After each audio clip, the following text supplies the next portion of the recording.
Keyword content articles. Boy oh boy, are they the latest rage on the internet. Have keywords got you spinning? Stop flailing around for a minute and pay attention. Keywords are really not the big idea, and as soon as you learn that, you'll be on your way to the top of the search engine. If you're ready to leave your competition to eat dust bread on. While we're on the subject of SEO, it's really kind of hard not to elaborate on domain names first. Let's say that the name of your site is Cowdoodle, just an example. Should your site be cowdoodle.com or cowdoodle.com? There's really a lot of debate about which would be best to use. Consider the hyphen because it may be easier for the bots to read. There's really no evidence that supports this, and you should use your own discretion, but that's my personal preference. Having said that, let's move on to the important topic, and that's keywords. Keywords are what people use to find you when they type in a phrase like Western boots. If you sell Western boots or have any type of business relating to Western boots, then that means you want that person to find you. If it's Western boots potential clients are typing in to find you, then that should be your keywords to begin with. If your business has 50 different pages that feature 50 different items, then doesn't it make sense to dedicate your efforts unique to each page?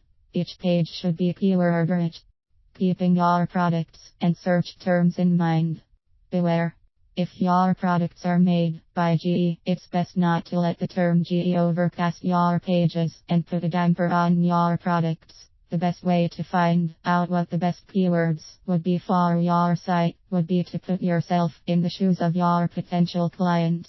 Ask yourself a question. If you were a potential client looking for a product you have, what kind of phrase would you look for to find it? Answer that question and get other people to answer it too. It doesn't have to be a product. It can be services that you provide or anything for that matter. After you settle the keyword debate, think about keyword density. Keyword density is really a percentage. Let's say you have 100 words and your keywords are mentioned 5 times throughout your content article, then you have 5% keyword density in that content article. That seems simple enough, right? It really is, but the mistake that most people make is going overboard with keywords.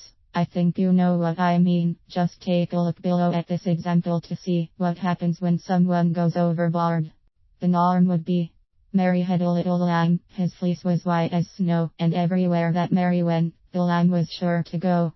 Makes sense, right?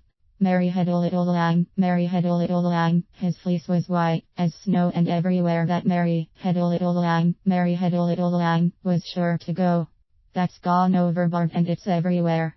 That's gone overboard, not going, and it's ridiculous to try to do that to draw in potential clients. Would you rather have quality or quantity? Most of us want quality, and it's no different for the potential clients you want to target.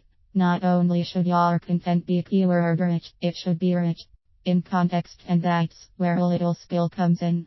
Don't waste your money on those supposed keyword generators, because you'll end up editing the content, and if you're not a writer, you'll be lost. Hire a writer. It may set you back a few bucks, but in today's internet politics, there's really no way around it. Top sites are paying freelance writers to develop keyword-rich content every day, and why shouldn't you? There are oodles of places on the internet at this very moment with content writers waiting to write killer content for your site. Most of them are experienced with SEO requests, and you'll notice a turn around by just viewing the stats of your website. The overall goal is to keep your clients coming back, grab their attention with useful information, so that they can browse through your site to see what else you have to offer, and that's priceless, especially once you consider the money you are already losing. Meta tags were once the rave, and everyone jumbled every keyword possible into them. Guess what? Sites still have them stuffed into page titles. It's useless. Meta tag days are over. Links are in though. You can gain some rankings by linking to other top sites that hold them, and if you can negotiate some reciprocal links back, it's even better. This makes your site look important. If all of these sites want to link to you, then that means your site should be easier to find. The search engines will reward you generously.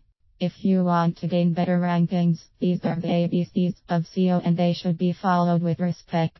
A little patience and some hard work will put you closer to the top, where everyone wants to be.